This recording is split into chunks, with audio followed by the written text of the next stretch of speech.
Welcome back to the History of South Africa podcast with me, your host, Des Latham. Episode 251, and the British invasion of Zululand is in its first week. The grey vultures of Ondini on a march to Isandlwana, where pride met prophecy.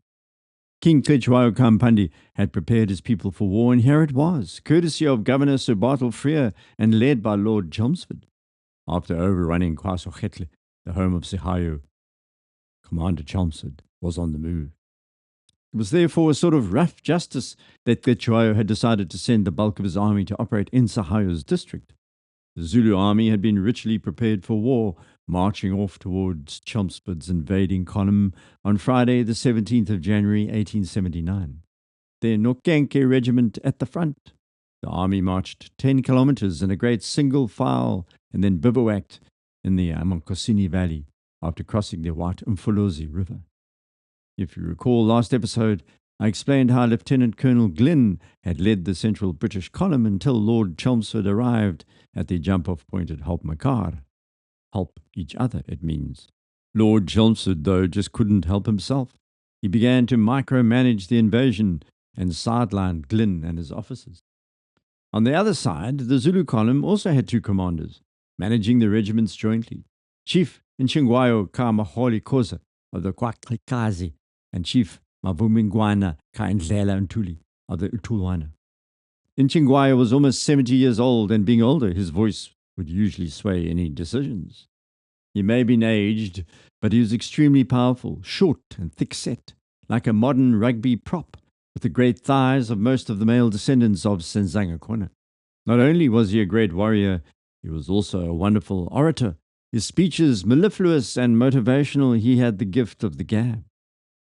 Chief Mavumengwana was brother of the Isikhulu of the Ntuli, who was going to lead a separate column of Zulu warriors heading off to face the British right column crossing the Tugela.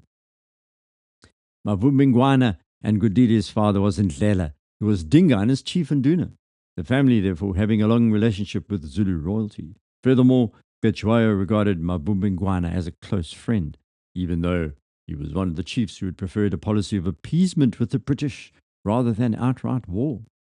He had changed his mind by now, but it must be said that Zulu leadership was prepared to debate strategy, unlike the British. The officers of the English military establishment were supposed to seek points of view, but as you're going to hear, often the bewhiskered, ego-riddled Victorian general failed to think logically and reacted like an outraged teen on TikTok when their decisions were questioned. As the various regiments set off, Cetshwayo embedded Ntuzwa kaMhlekhleke in the army as his eyes and ears. Ntuzwa's brother was Chief Sigcwelegcwele of the Mdlalozi, another highly trusted clan and regiment. Ntuzwa was a neutral observer, and he would report directly to Cetshwayo on the Zulu commander's performance. While there's been some debate on the size of Cetshwayo's army, it is generally believed to be in the region of 24,000 warriors. Cetshwayo's youngest brother, Prince Dabulamanzi, joined in this march, as well as Kwano Dwengu Nduna, Mawundula Kamamba, and Vumandaba. The latter had personally received the January 11 ultimatum from the British and led the Umkhiyu regiment, also marching into the annals of epic history, Sigcwelegcwele, who commanded the Ingoma Makosi. If you recall an earlier episode, Sigcwelegcwele had been exiled and disgraced after the stick fight that turned into a spear fight with the Utulwana at the Umkhosi gathering of December 1877. Zibebu was there, the ambitious chief who considered himself the equal of Cetshwayo. He brought thousands of warriors from Utloko. Some of the warriors, particularly the eldest amongst these Amabuto, had remained at their homesteads as a local force in case the British appeared, as they had with Cetshwayo's Cetshwayo. News of the burning probably reached Cetshwayo and his other sons at Ondini within 24 hours of the 12th of January British attack. Grim news indeed. His homestead reduced to ash, his cattle driven away, spoils of war. When word arrived, it fell among the assembled chiefs around Cetshwayo with the force of a British 7-pounder shell. Yet, amid the shock, the attack revealed something valuable, a glimpse into British intentions, a pattern beginning to emerge. The king had been meeting daily with his councillors and trusted advisers, gathering in the early morning cold. The chiefs wrapped themselves in grey trade blankets against the chill. Ordinary Zulu called these men amankle, vultures, for the way they huddled together, their grey wings folded close, as if sheltering behind something precious or contemplating something grave. The story about KwaZulu had rippled down the length of the border and high up on the hills above the Middle Drift. Lieutenant Colonel Anthony Durnford's men were there, and they picked up a change in mood of the Zulu communities, scanning the landscape through their field glasses from the other side of the Tugela. The countryside seemed to have suddenly emptied ominously. The elders, along with the women and children, left their homesteads and retreated into the mountains or deep into the thick Zululand bush.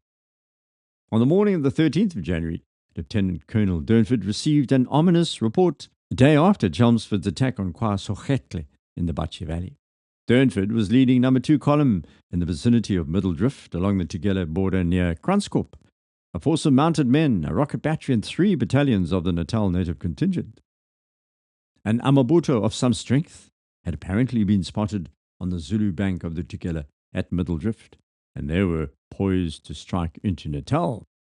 This information had been relayed to Durnford by the Norwegian Mission Society's Bishop Hans Schroeder, who was at Ntunjambili near Kranskop.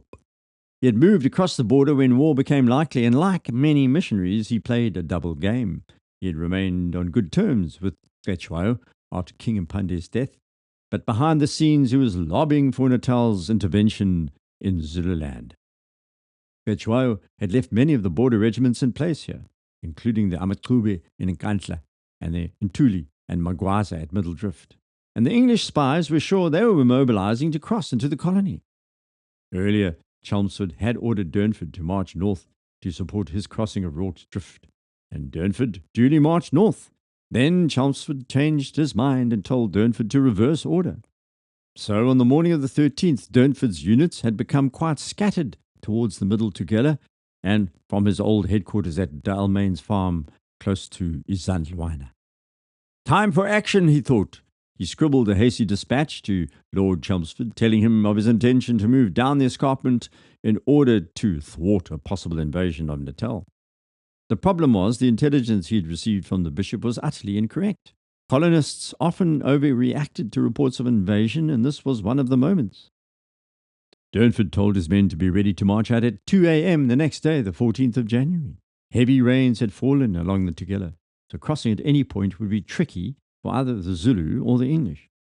Chelmsford told Durnford that he should operate with a degree of flexibility when receiving accurate information. The bishop was a trusted source, but he was the only source. There was no corroborating data, no sign that the Amabuto were about to invade. Durnford had spent a few tantalizing weeks in which it appeared that the Anglo-Zulu War was going to be fought and ended while he and his men idled the time away border patrolling. You remember his reputation had been tarnished by the Langali Balele affair a few years earlier, and he was hoping to restore his good name with a glorious feat of arms. Fate had apparently handed him that moment. His troops got up before 2 a.m. and began preparing to leave at dawn, ready for the long descent down into the Tugela Valley, when a dispatch rider galloped up with new orders and a terse message. The officers watched Durnford as he opened the dispatch. His gaze hardened and a look of disgust flickered across his face. The dispatch in part read, "Dear Durnford, unless you carry out the instructions I give you, it will be my unpleasant duty to remove you from your command and to substitute another officer for the command of No. 2 column."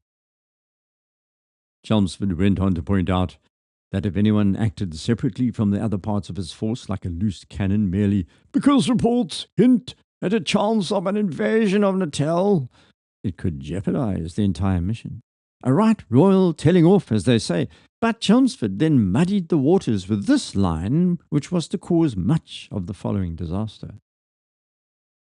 "I am quite right to give its commander every latitude and would expect him to disobey any orders he may receive from me if information which he obtained showed that it would be injurious to the interests of the column under his command."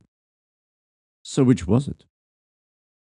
Durnford neglected to obey my instructions in this present instance and has no excuse. Chelmsford was reacting to fighting wars in South Africa. The experience in the Eastern Cape of chasing the elusive Khoza around the Amatole Mountains during the Ninth Frontier War had angered and drained him, particularly when the colonial detachments tended to ignore his strict orders. South Africans, hard to control.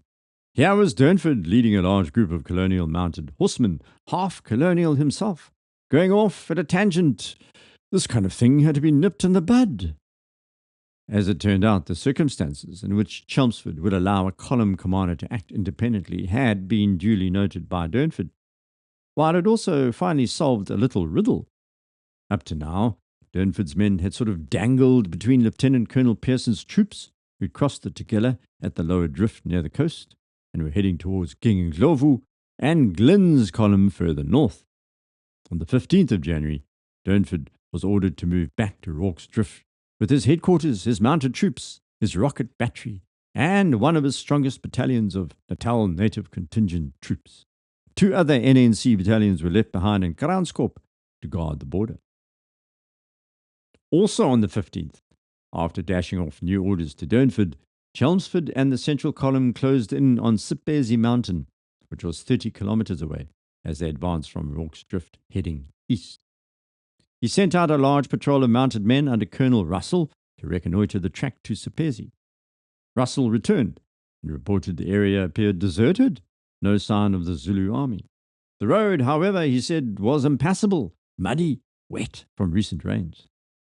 Evelyn Wood, by now, who led the smaller column 4, was off on the left, about 40 kilometers further north, harassing Zulu homesteads on the Middle Ngqomi River area. It was going to be a staged advance, Chelmsford reported in a dispatch to Sir Bartle Frere. Our first move must therefore be to Isandlwana Hill, where there is wood and water. Isandlwana? He would eventually get the spelling right, but for all the wrong reasons. To his south lay the deep and dark forest at Ondini, and the British feared that the Zulu would enter the forest and outflank their forces unseen. Ondini is a stone's throw from that other infamous location, in Nkandla. Rivers like the Manyani, the Suzi, the Mfonkosi, and Popoma, they all rush down deep ravines here into the White Mfolozi and the Tugela and the Mhlatuzi. As the British had discovered to their detriment fighting an agile mobile force inside riverine thickets, it was often a nightmare. Makoma had shown that recently in the Ninth Frontier War in British Kaffraria. On the 16th of January, Chelmsford rode out from Rorke's Drift with his staff and a light escort to inspect things himself. That was taking a chance. He had no idea where the Zulu army was. Here was the commanding officer of the invading force taking a recce. He stopped to inspect the British camp on the Batshe River, located halfway between Isandlwana and Rorke's Drift. Major Dunbar of the 2nd and 24th Regiment of Foot was in charge of the camp. Dunbar was dispatched with 4 companies of his battalion and some native troops to repair the old wagon road and establish a depot for firewood, a critical logistical source. Major Dunbar was a highly experienced officer, having served in the Crimean War 20 years earlier. His discomfort with the position of his camp was based on sound military judgment and led to an unsavory confrontation with Chelmsford's staff.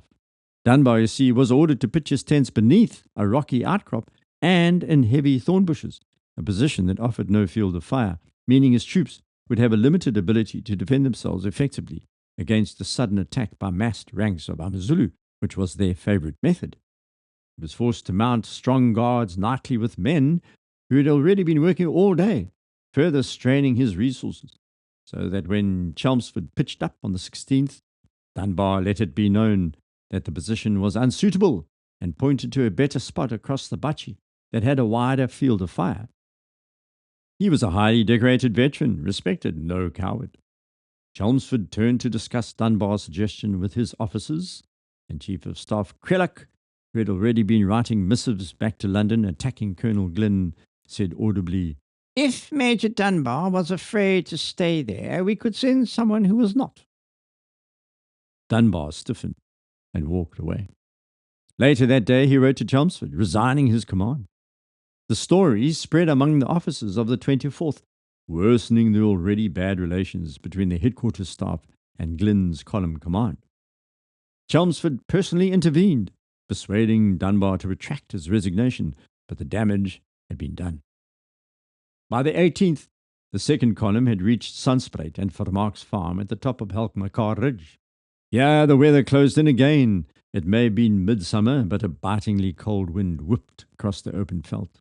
This was the same day that Cetshwayo Kampande's main army had completed its second day of marching.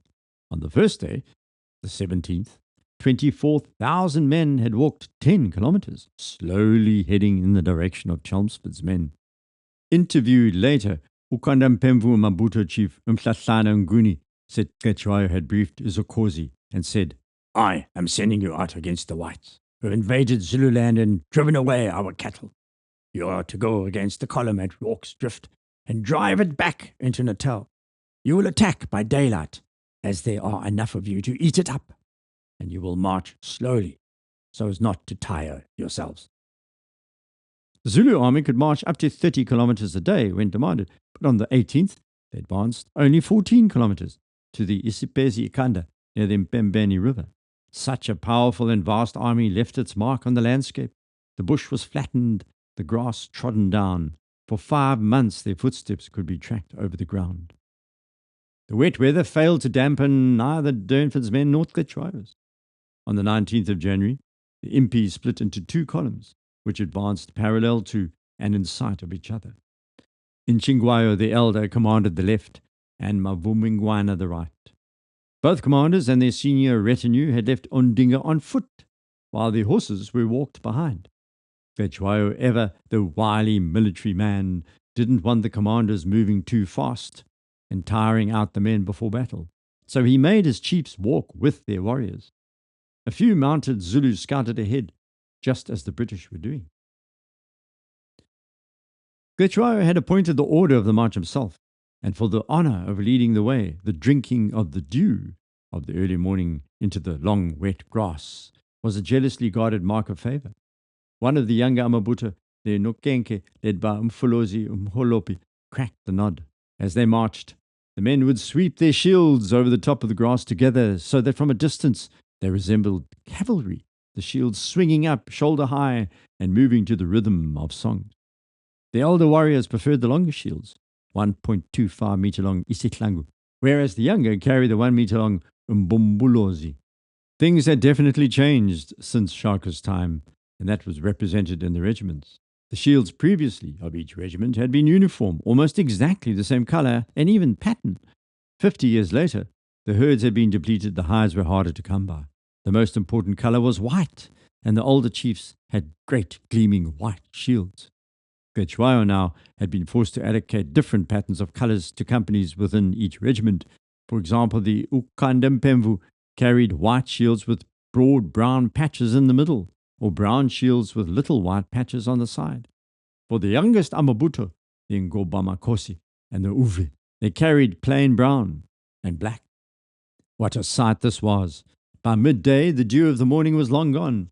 The warriors threw up clouds of dust, moving at their leisurely pace. Royal princes were there, Cetshwayo's full brother Ndabuko, his younger favourite brother Dabulamanzi, Prince Madwendu, Zibebu of the Mantlakazi as well, an army of national unity sweeping through the rolling hills, indignant and determined, impervious to doubt. Many looked about the throngs of powerful warriors and believed the fighting would last but a day. The scene shifts to Chelmsford once more. The morning of the 18th of January 1879, Chelmsford and his staff had left the fuming Dunbar and the 24th and rode towards the mountain they saw in the distance, Isandlwana. So far, they had seen nothing of significance, but that morning things changed. They hadn't gone far when they ran across a herd of cattle in the road, being driven by herdsmen who said they were going to the British camp at Rorke's Drift. They were of Gamdana's Kakonga homestead. He was one of Sahayo's younger brothers, who lived in the broken country below Hlazakazi mountain, a few kilometers away. This was proof, said Chelmsford, that the Zulu border communities were crumbling in the face of British power. Gamdana, said Chelmsford, should come and surrender in person. Face the music, old boy. Later, as Chelmsford and his group trotted along, they reached what one officer called a peculiarly shaped hill called Isandlwana. They halted, dismounted, and had breakfast. Another beautiful day in Africa, sunny and clear, and the track they called a road, a thin ribbon of 2 overgrown wagon wheel ruts, led away in the tall grass stretching into the distance to Sipezi Mountain, its sides bloated like a fat whale, and blue-grey far in the distance Babanangu shimmering in the haze. Riding towards the mountains still, they came across a large group of elders and women and children herding a vast herd of cattle south of Isandlwana at Malakata Hill. Chief Gamdana rode up personally on his own horse and explained he'd been negotiating his surrender with Henry Francis Finn Jr., the border agent nearby at Msinga. Chelmsford was indignant. How dare junior administrators negotiate surrenders? That was his job. I was going to attack him, perhaps, said Chelmsford. This won't do. I have sent a summons to Mr. Finn to join me here at once. He sniffed to Sir Bartlefrere. Nevertheless, he told Gamdana to go to Rorke's Drift and give up some of his cattle. What was really going on, according to Zulu oral tradition, was that Gamdana was sick and tired of living in his overbearing brother Cetshwayo's shadow and was considering his stake in a post-war Zululand, hedging his bets, if you like. If the Zulu defeated the British, he could slip into the Badlands to the south and bide his time, and vice versa. Chelmsford still hadn't figured out, however, why Gamdana had no warriors with him, or very few. They, of course, were making their way towards the British at that very moment and were closer than 30 kilometers away. On the 19th of January, Cetshwayo's powerful Amabuto had marched 14 more kilometers and slept on the tableland east of Babanango Mountain. The Zulu scouts that climbed Babanango could see the British. Later, on that morning of Sunday, 19th of January 1879, Chelmsford called in George Hamilton-Browne, the commandant of the 1st Battalion, 3rd Regiment of the Natal Native Contingent. We met him last episode. He was also known as Maori Brown, owing to his service in New Zealand and the fact he could speak Maori. Chelmsford informed me that news had been received that the Zulu army was about to leave Ulundi that morning and attack us. We know, of course, that the Zulu army had left 3 days earlier and was now breathing down the British neck. What happened next is for next episode. Please rate the podcast on your favorite platforms. It helps elevate its visibility. You can head off to desmondlatham.blog, where I'll load an update about various episodes. You can email me from there. Please like and subscribe below.